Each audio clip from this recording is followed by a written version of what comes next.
I think he had an uncanny ability to be able to listen and pick up on anything that he was observing.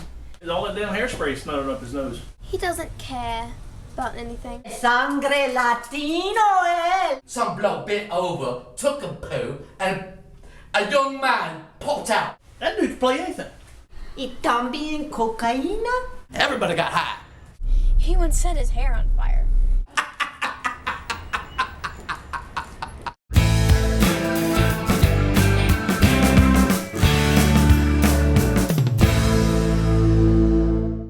Boy was born on a pirate ship down like the South Pacific and shit. A lot of people wonder about his early beginnings. Some people have stories that say that he was born on a pirate ship and sailed around the South Pacific. I don't know if I believe any of that. I think that might just be a story he made up. They're trying to make him seem a little bit more mysterious or dangerous. Nothing but dudes on the boat. Dudes and dudes and dudes. No women. Then how is a brother getting born on a boat and there ain't no women? One day we were in New Orleans. I was playing at the festival there. He came and sat in with me. And afterwards we went over to the blues tent, the gospel tent, and we heard B.B. King sing, "Nobody Loves Me But My Mother." Les broke down in tears, sobbing, hysterical. I had to comfort him the rest of the evening. And I think he told me something that day that he's never told anyone else. He never really had a mother in the first place. My dad was an actual pirate, right? He never heard of the geezer either. Like, you would think there would be some kind of law amongst pirates about, like, a bloke that never had a mother, right? How could he have no mother? That's the other part of the story I heard.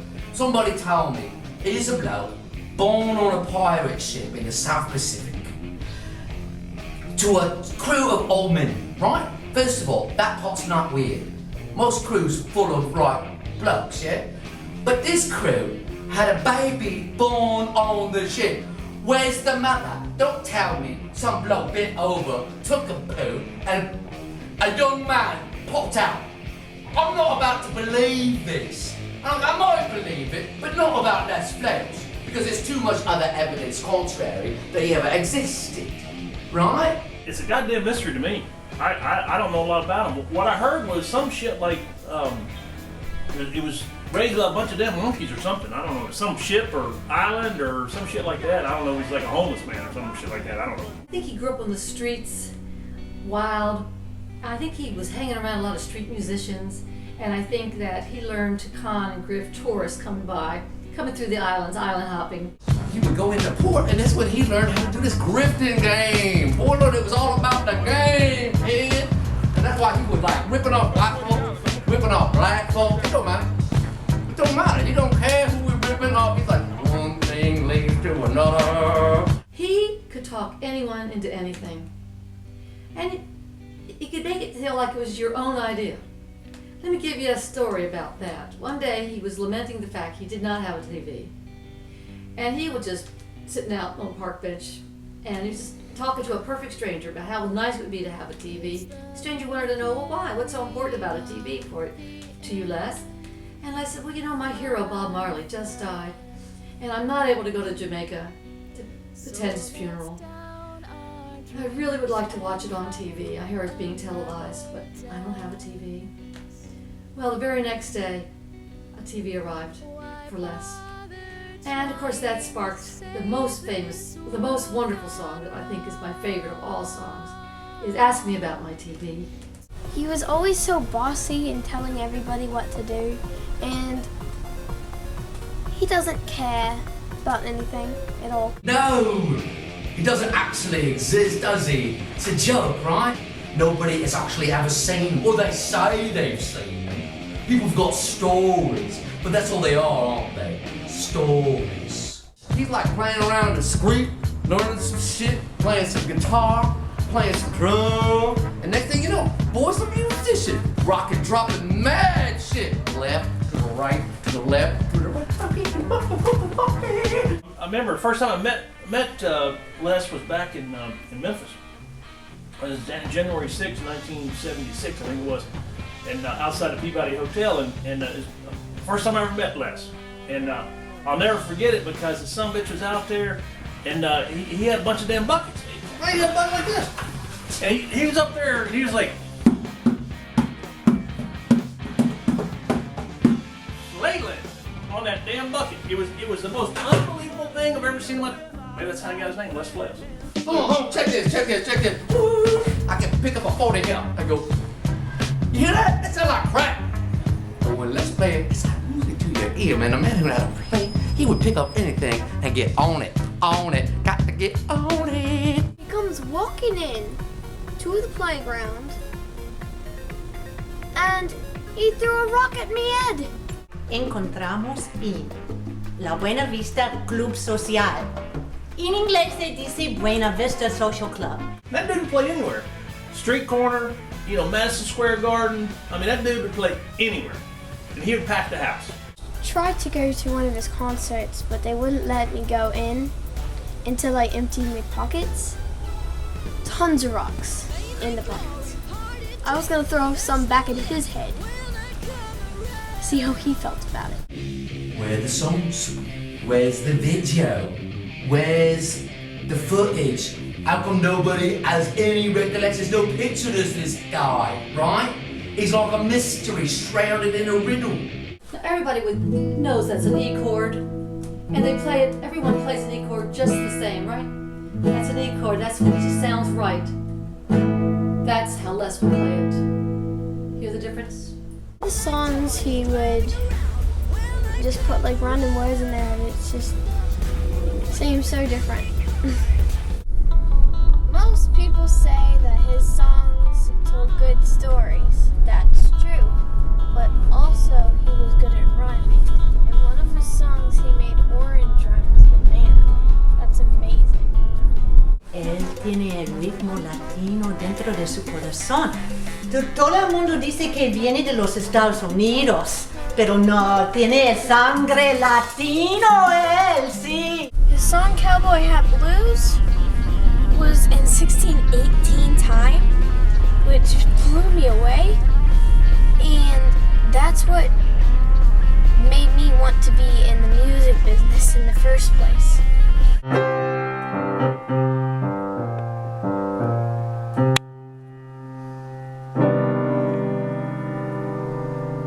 Su músico es excelente. He played about, what am I saying, 137 different instruments. Here's what he played. Everybody knows he played guitar, drum, bass, saxophone, but maybe you didn't know. He played the oboe, he played juice harp, he played tambourine, he played banjo. Singing, definitely. Now he loved to play trombone. He liked to play little tiny instruments like a xylophone. He played harpsichord. Sometimes he'd get down and play like pianos, keyboards. That dude could play anything. He played sousaphone. He played French horn.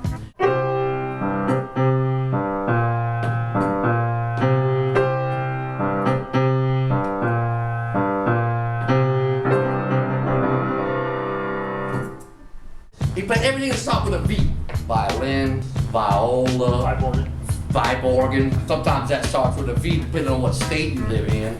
Sometimes he played, sometimes he would just pick up a comb that had a piece of tape on it. And he could play that. Kazoo, he could play spoons, he could play, let me tell you something. Homeboy could pick up any kind of thing and make a song out of it. A lot of people say he was really good at rock and roll. I think he was only good at rocks. I think he had an uncanny ability to be able to listen and pick up on anything that he was observing. When I first heard him with those damn buckets, I remember the boys, we were gigging back then, and we went out and got a bunch of damn buckets, and we added that to the music. Now he had this song here called I Messed with Texas, you know what I'm saying? And in that song he said, ain't nobody like it up on him. Ain't nobody like it up on that mug. You know what I did? I took that notion, I took that thought right now. It made sense to me. Except I thought everybody liked me. So I wrote, I'm t.whitey, and people want to be like me. That's straight out of Les Flails songbook. One time, I saw him do this on stage, and I did this. And now it's my patented move. I had this this Chevelle, and had one of the mate tracks in it. Man, that baby was sweet. Had that big old ass engine in it, hood scoop. Baby was hot. Anyway, Les gave me an 8-track of his music, and I was cruising, and I'm like, damn man, this dude was so good. I was cruising down, you know, Mississippi River on the levee there, and you know, and I was cruising down the levee and listening to that music, and it was just like, I was dumbfounded, and I was riding along there outside of Memphis. Next thing I know, I like it was like I was in space or something. I wake up, it's damn Tupelo, and son of a bitch, I'm like, wow, that was some wicked ass music. So, in fact, that damn 8-track was unbelievable, man. It was so damn good. I'm like, son of a bitch, you know, I'm a professional musician and everything, and I fancy myself as a damn good rocker myself, you know. And I play with all the big boys, Molly and Leonard, and you know, we all play together. And let me tell you something, that Les tape was so goddamn good. I had to throw away. I was like, son of a bitch, I'll never be able to sell another record. And so there I am driving along the Mississippi River. I tossed that bitch right in the river. I got rid of it. It's like, I don't want to have competition, but it was the best shit I ever heard in my life. Well, I heard some idiot throw him in the Mississippi River. Yo oí que alguien loco lo tiró en el río Mississippi. Que no es posible. ¡Qué estúpido es hombre que tiró su música en el río Mississippi! Like, pretend I'm like a lost tape sinking in a river somewhere, like this. Oh, I'm the only last copy of Les Flails' song. Not believable. Don't believe a word of it. It's fake. Oh, I can't tell you enough how much his songs had a major impact up on my shit. He had a song called No Satiation, right? In that song, he'd be talking about how he could eat and eat and eat, and he'd never get satisfied. Sometimes he would eat, like, birds, like, I don't know, mice. That was part of the song, and I heard that. I was like, man, that's smart, man. I think that's smart. And that's when I wrote my major hook. I'm in the house with the mouse. That's good eating. You know what I'm saying? That came straight out of Les Flails, don't satiation. Te quiero, glam. Él escribió una canción sobre mí personalmente, a mí. Mira, él escribe, te quiero, tú eres mi corazón y también. When I saw him play live, I heard him say this. If 2 is company and 3's a crowd, wait until you get a load of me. Think about that for a minute. It's a load of bollocks. It ain't real. Where's the photos? Where's the songs? Where's the video? Who is this? Not possible. That Dog Don't Hunt was special to me. Cause I got no damn old dog out there somewhere. Soy! Damn old dog sleeping. Anyway, that Dog Ain't Gonna Hunt was probably, for me, being a classic Southern rock dude, and also, you know what? Here's something else. Damn Alabama Rescue. It was so. My favorite song was My Burning Booger, only because it was weird. It made me laugh. My burning booger hurt my finger. Fluffernutter. That was another one of his songs I just loved. There was Slim Jimmy. Slim Jimmy was a hot dog vendor. Pushed his cart all through the quarter. But his only problem was he ate all his own hot dogs. He weighed 460 pounds, had to go out of business. That's a great song. He loved hot dogs. And sometimes he would enter hot dog eating contests just to get a free lunch. Cuchillama es mi favorito. A mí me encanta esta canción. Es muy alegre. I gotta tell you secrets, and you know, can't tell anybody. Nobody knows this, but Elvis. After I met Les, Elvis and I were hitting it up a little bit, and anyway, out in Graceland, and And so Elvis said, I was telling about meeting Les and bouncing on damn drums and damn buckets and Elvis confided in me that holy shit, man, you met Les? He said, yeah. He said, I got a secret for you. You know what? He wrote Blue Hawaii. Son of a bitch. Probably Elvis Presley's most famous song. Les wrote it. I have heard stories about his lifestyle when he was under the influence. However, since I heard those stories when we were at AA, I'm not sure I'm going to be able to share those with you today. Él me pidió un joint y también cocaína y ron y Cuba Libre. That son of a bitch would he'd use some drugs, man. I tell you what, he was snorting all kinds of shit, and I remember that hairspray and shit, whatever he did.